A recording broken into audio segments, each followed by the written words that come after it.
I've been camping since I was a kid. My dad took me out into the woods before I could even walk properly, and I learned everything from him: how to set up camp, how to track animals, how to tell the weather just by the smell in the air. It was second nature to me. I wasn't one of those weekend warriors who bought all their gear from some overpriced outdoor store and then freaked out when they heard a branch snap at night. I knew the wilderness and I respected it. But the thing about nature is, it doesn't care how much you know. It doesn't care if you're prepared or if you've done everything right. When things go wrong, they go wrong fast. This happened about 8 years ago. I was in my late 20s, still in good shape, still feeling like nothing could touch me. I had a week off work and decided to go on a solo camping trip. Nothing extreme, just a few nights out in the mountains, away from people, away from the noise of life. I packed my gear, double-checked everything, and drove about 4 hours to a spot I had been to once before. It wasn't a marked campground. It was deep in the woods, past where most hikers or weekend campers would go. That's what I liked about it. No people. I parked my truck on an old logging road, hiked about 5 miles in, and found a spot near a small creek. Perfect location. Water nearby, plenty of flat ground for my tent, and surrounded by thick forest. I set up camp just like I always did. Tent secured, firewood gathered, food hung up in a tree away from camp. Everything was normal. The first night was peaceful. I sat by the fire, cooked some food, listened to the sounds of the forest. I slepte fine. The second day, I decided to do some exploring. I had a GPS with me, but I didn't need it. I had my compass and I kept track of landmarks. I hiked up a ridge to get a better view of the area. That's when I saw something strange. Down in the valley, maybe a mile away from my camp, there was an old cabin. I hadn't seen it on any maps. It looked abandoned, roof partially caved in, walls leaning at odd angles. I figured it was an old hunting cabin or maybe something left over from when the area was logged decades ago. I made a mental note to check it out the next day. That night, things felt different. It wasn't anything obvious at first, just a feeling. The forest was quieter. I didn't hear as many night sounds. No owls, no rustling in the underbrush. It was just still. I told myself I was being paranoid. Sometimes the woods are quiet. It doesn't mean anything. But then, around midnight, I heard something. A snap. Not like a branch falling from a tree. More like a deliberate step. Slow. Heavy. I lay in my tent, listening. My hand was already on my knife. Silence. Then another step. Closer. I controlled my breathing, kept still. The fire had burned down, just glowing embers now, so my camp was mostly dark. I didn't want to grab my flashlight and make myself a target. Another step. Whatever it was moving toward my tent. I've camped enough to know the difference between an animal and a person. Animals move with purpose, sniff around, make noise. This was different. Then nothing. For the next hour, I lay there, every muscle tense, listening. I never heard it walk away. By morning, I had convinced myself it was just an animal, maybe a deer moving strangely. But I still checked around my camp. There were footprints, not boot prints, bare feet, human. The tracks came from the direction of the old cabin. I packed up and left. I hiked fast, barely stopping, retracing my path back to my truck. Every now and then, I checked behind me, but I never saw anything. By the time I reached my truck, my nerves were shot. I threw my gear in the back, started the engine, and got the hell out of there. I don't know who was out there or why they were watching me, but I do know one thing. I wasn't alone.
had always loved camping. The stillness of the forest, the quiet of the night, the feeling of being alone but not lonely. There was something about it that made the rest of the world feel distant, unimportant. It was supposed to be simple, just a few days alone in the wild, away from everything. I had done it plenty of times before, but this trip was different. It started normally enough. I picked a remote area in a national forest, far from any roads or campsites. I wanted to be alone, away from other people. The drive out there was long, hours of winding roads through dense trees until I reached the trailhead. There were no other cars in the parking lot, which reassured me I had the place to myself. I checked my gear one last time before heading into the woods. My pack was heavy, loaded with everything I'd need. A tent, sleeping bag, extra food, a water filter, a first aid kit, a knife, a map, and a compass. I knew there wouldn't be any cell service, but I had marked my route carefully. I wasn't worried. The first few miles were easy. The trail was narrow but well-worn, cutting through towering trees and thick underbrush. The air smelled fresh, and the only sounds were my footsteps and the occasional rustling of animals in the bushes. I hiked for about 4 hours, deeper and deeper into the woods. The sun started sinking lower, and I found a spot near a small stream to set up camp. It was perfect, flat ground, plenty of firewood, and easy access to water. I set up my tent quickly and gathered wood for a fire. As the sun disappeared behind the trees, I sat by the flames, eating a simple meal and listening to the sounds of the forest. The quiet was peaceful, comforting. That night I slept well. I woke up once to the sound of something moving outside my tent, but it was distant, probably just an animal. I didn't think much of it and fell back asleep. The next morning I decided to explore. I packed a small bag with water, a snack, and my knife, then set off into the woods. There was no real destination. I just wanted to see what was out there. The forest was thick, the trees stretching high, their branches blocking most of the sunlight. I followed a small game trail, pushing through dense underbrush, stepping over fallen logs. It was beautiful, untouched, and then I found something strange. It was an old campsite. The tent was still there, collapsed, covered in leaves and dirt. A rusted pot sat near a fire pit, long cold. A backpack lay torn open, its contents scattered. I stopped. There were no signs of recent activity. No footprints, no fresh firewood. No indication that anyone had been here in a long time. But it didn't look abandoned by choice. It looked like someone had left in a hurry. I took a step closer. There was a boot, half buried in the dirt. Just one. No sign of the other. A cold feeling crept over me. I turned and left, moving quickly, my earlier excitement gone. I made it back to my camp before sunset, but the unease didn't fade. I tried to shake it off, telling myself it was nothing. Maybe someone had left in a hurry. Maybe they had an emergency. Maybe. That night, I didn't sleep as well. Every little sound made me tense up. The rustling in the bushes, the creak of the trees, the snap of a branch. Sometime in the middle of the night, I woke up to a different sound. Something was moving, close. It wasn't the wind. It wasn't an animal. It was careful, deliberate. I held my breath, leaves crunching, a slow, steady sound. It was coming from just outside my tent. I lay there, frozen, every muscle in my body tight. Then silence. I stayed like that for what felt like hours, waiting, listening. Nothing. Eventually, exhaustion won. I must have fallen asleep, because when I woke up, the sun was rising. I unzipped the tent and looked outside. Nothing. But then I saw it. The firewood I had stacked was scattered. Not knocked over. Not disturbed by an animal. Scattered. I packed up immediately. I moved fast, retracing my steps back to the trailhead. The forest that had felt peaceful before now felt different. The trees seemed taller, the shadows darker. I kept expecting to hear footsteps behind me, to see movement in the corner of my eye. I never did, but I felt watched the whole way back. When I reached the parking lot, my car was still there. The only car. I threw my pack in the back seat, locked the doors, and started the engine. I didn't stop driving until I was miles away. I don't know who or what was out there with me. I don't want to know. But I do know one thing. I'll never camp alone again.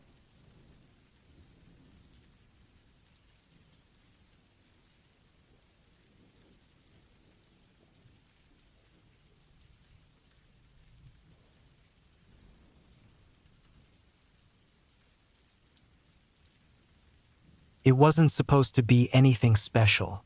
A short hike in the woods just to clear my mind. I'd taken this route before, nothing more than a few hours' walk through familiar trails. The kind of thing you do to unwind, not expecting anything to change. But tonight, things felt different. I'd left home around dusk, just as the sun was dipping below the horizon. The woods were still lit by the last rays of light, casting long shadows across the path ahead. The air was cool, with the faint scent of pine and wet earth. I had my backpack with a bottle of water, some snacks, and a flashlight, just in case. I wasn't worried. I'd done this before and knew these woods like the back of my hand. I hadn't planned on staying too long, but as I walked, the beauty of the forest drew me in. The way the trees lined the path, their branches reaching out like a canopy, made it feel like I was walking in a secret world. The chirping of birds had died down, but there were still the occasional rustles in the underbrush, a rabbit or a squirrel, maybe a fox. It was peaceful, almost soothing. The sun set faster than I expected, and soon, the woods were plunged into a thick, inky darkness. I clicked on my flashlight, the beam of light cutting through the shadows, but even with the flashlight, the woods felt oppressive. The trees seemed taller now, and the sounds of the forest seemed to fade away. All I could hear was the crunch of my boots against the dirt and leaves, and my own breathing, steady but a little quicker than usual. I'd planned to reach the creek by nightfall. The sound of water would make for a perfect spot to sit and take a break, but by the time I arrived at the usual clearing near the stream, something felt off. The place seemed quieter than usual, as if the forest itself was holding its breath. I took a step into the clearing, my flashlight casting long, strange shadows over the ground. I stopped and looked around. There was no wind, no sound, just the stillness. For a moment, I wondered if I'd missed something. The creek usually had a certain noise, the trickling of water over rocks, but it was eerily quiet. I glanced at the stream, and sure enough, there was no water. The creek was dry. It wasn't just low, it was completely barren. I walked over to the bank and knelt down to inspect it. The ground was cracked, the dirt parched. No water had flowed through here in days, maybe weeks. I couldn't understand it. There was no logical reason for a creek to dry up like this in the middle of summer. I rubbed the back of my neck, uneasy. This place had always been here, and it had always had water. I stood up, the flashlight trembling slightly in my hand. A rustle came from the trees behind me, just on the edge of the clearing. It wasn't a small noise, like a squirrel. It was deliberate, heavy, as if something larger had moved through the brush. I turned, shining the light in the direction of the noise, but the beam only revealed a few tangled branches and some low bushes. Nothing out of the ordinary. I stood still for a moment, listening. The rustling had stopped. I should have turned back. Something about the woods felt different tonight, and my instinct was screaming at me to leave. But instead, I told myself it was just my imagination. It had to be. There was nothing out here. I couldn't be the only one in these woods. People hiked here all the time. I moved deeper into the forest, following the narrow trail that would eventually lead back to the parking lot. But with every step, the air seemed to thicken. The trees seemed to lean in closer, and the path became less defined. It was as if the forest was swallowing me whole. I should have been able to find my way back by now, but the darkness made everything look unfamiliar. I checked my watch. It wasn't that late, but something was wrong. The woods felt too quiet, too still. My flashlight beam shook as I turned around, checking behind me. But there was nothing. No sounds of animals, no distant rustling, no wind. Just an oppressive silence. I walked faster now, my heart beginning to beat harder in my chest. The trees seemed to be growing closer together. The branches tangled in a way that made it feel like the path was narrowing. It was harder to see even with the flashlight. The beam of light flickered for a second, and when it came back on, the forest had changed. It wasn't the same. The trees seemed more twisted, their bark dark and rough. The branches gnarled like fingers reaching out to grab me. The path ahead was now barely visible.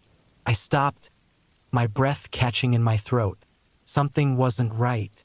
The woods had always been dark at night, but this wasn't just darkness. It was something more. I turned around, but there was no sign of the clearing, no sign of the creek. I was deep in the woods now, and the path I had been following had disappeared completely. I felt a cold shiver run down my spine as I realized that I had no idea where I was. My phone was in my backpack, but I hadn't thought to check it. Now, I didn't want to. I could feel it. The woods were alive in a way they hadn't been before. I tried to move forward, but the trees now seemed to block my way. The air felt thick and heavy, pressing in on me. I stepped off the path and into the brush, my boots crunching on the dry leaves. But the ground seemed to give way underneath me. I stumbled, my ankle twisting as I caught myself on a nearby tree. Pain shot up my leg, but I didn't have time to think about it. I had to get out. I pushed forward, my mind racing. I was lost, completely lost. The flashlight was the only thing that kept me from completely losing my bearings, but the beam was weak now, flickering with every step. I didn't know how much longer the batteries would last. Suddenly, I heard it again. A sound from behind me, the rustling, that same deliberate movement through the brush. This time, it was closer, too close. My heart hammered in my chest, and I spun around, shining the flashlight into the darkness. But there was nothing there, just trees, shadows. I froze. A shape moved in the distance just at the edge of the light. It was large, too large to be an animal. I blinked, trying to focus, but the shadows played tricks on my eyes. My throat tightened, and I tried to tell myself it was just the forest, just the wind. But something inside me screamed to run, and so I did. I bolted down the path, my legs aching, my breath coming in sharp gasps. The flashlight flickered again, and for a brief moment, everything went black. I cursed under my breath, desperately tapping the side of the flashlight. It flickered back to life, and I saw it. The figure. It was moving through the trees, following me. It wasn't human. The shape was too tall, too long. Its movement wasn't natural. It glided between the trees, almost as if it was floating. My stomach churned with a wave of nausea. Couldn't breathe. My legs wouldn't move fast enough, and I could hear it gaining on me. I ran, faster than I ever thought possible, my pulse roaring in my ears. My foot caught on a root, and I went sprawling into the dirt. Pain shot through my body, but I didn't stop. I scrambled to my feet and kept going, my only thought to put distance between myself and whatever was following me. It wasn't until I reached the edge of the woods that I stopped. I didn't know how far I had run, but I could see the dim outline of the road ahead. The forest seemed to recede behind me, as though I had crossed some invisible line. The figure was gone, but I could still feel it in the pit of my stomach. I didn't look back. I didn't stop running until I reached the car. And even then, I didn't feel safe. The woods had changed. The trees had closed in on me in a way that was unnatural. Whatever had followed me, whatever it was, I didn't want to know. I drove home, hands shaking on the wheel, and didn't say a word to anyone about what had happened. I couldn't explain it. I couldn't explain the twisted trees, the way the forest seemed alive, or the thing I had felt watching me. All I knew was that I would never go back into those woods. Not ever. I had always been drawn to the quiet of the mountains. Hiking alone gave me a kind of peace I couldn't find anywhere else. No noise, no distractions. Just the sound of my boots on the dirt, the wind in the trees, and the occasional rustle of an animal moving through the underbrush. This trip was supposed to be no different. A 3-day solo hike through a stretch of remote wilderness, a route I had mapped out weeks in advance. It wasn't a well-known trail, and that was the appeal. No crowded campsites, no people. Just me and the land. I parked my truck at the trailhead early in the morning, my pack loaded with everything I'd need: tent, food, water, a map, a compass. The sky was a dull gray, the air cool but not cold. Perfect hiking weather. The first few hours passed easily. The trail climbed steadily, winding through thick pine forests, crossing over small creeks and rocky slopes. The farther I went, the quieter everything became. By midday, I had reached a high ridge with a view that stretched for miles. Rolling hills, dense woods, the peaks of distant mountains. I ate a quick lunch, checked my map, and kept moving. The plan was simple: follow the ridge for a while, then descend into the valley where I'd set up camp for the night. From there, I'd hike deeper into the forest, loop around the base of the mountains, and eventually make my way back. Should have been easy, but sometime in the afternoon, I realized something was wrong. The trail had started to fade. At first, it was subtle, the dirt path narrowing, the grass creeping in. Then it became worse. Fallen branches blocked the way. The ground became uneven, rocks and roots jutting up where they shouldn't have been. I checked my map again, frowning. The trail wasn't supposed to be like this. I pushed on, assuming it was just an overgrown section. Maybe fewer people had hiked this way recently. But the farther I went, the worse it got. Then, all at once, the trail was gone. I stopped, looking around. Nothing but thick trees, endless underbrush. I turned in a slow circle, scanning the forest. I had been following a clear path just minutes ago. There was no reason for it to just disappear. I took a breath, trying to stay calm. I wasn't lost. Not yet. I had my compass, my map. I could backtrack if I needed to. I turned around. The trail behind me was gone, too. That didn't make sense. I had just come from there. But now it was as if the forest had swallowed it up. No footprints. No broken branches. No sign that anyone had passed through. A knot formed in my stomach. I pulled out my compass, the needle spinning slightly before settling. I checked the map again, tracing my route. I had been heading west. If I kept moving in that direction, I'd eventually cross a stream marked on the map. I started walking. The forest grew denser, the trees pressing in closer. The ground was rough, sloping downward, forcing me to pick my steps carefully. The silence felt heavier now, as if the woods were listening. Minutes passed, then an hour. No estream. No trail, no sign of anything. I stopped, wiping sweat from my forehead. I had been hiking for hours. I should have reached the stream by now. I checked my compass again. The needle was pointing the wrong way. My breath caught in my throat. That wasn't possible. I tapped the compass, shook it slightly. The needle wobbled, then settled, still pointing in the wrong direction. I swallowed hard, my pulse quickening. Something was wrong. I had to get out of here. I turned sharply, deciding to head back the way I had come, even if I couldn't see the trail. I'd retrace my steps, find something familiar. But as I moved, nothing looked right. The trees all looked the same. The ground was uneven, sloping in ways that didn't match what I remembered. It felt like I was walking in circles, but I didn't stop. Then I heard it, a sound. a branch snapping. I froze. It had come from behind me. I turned slowly, scanning the trees. Nothing. The forest was silent again. I stayed still, heart pounding, listening. Another sound. A footstep.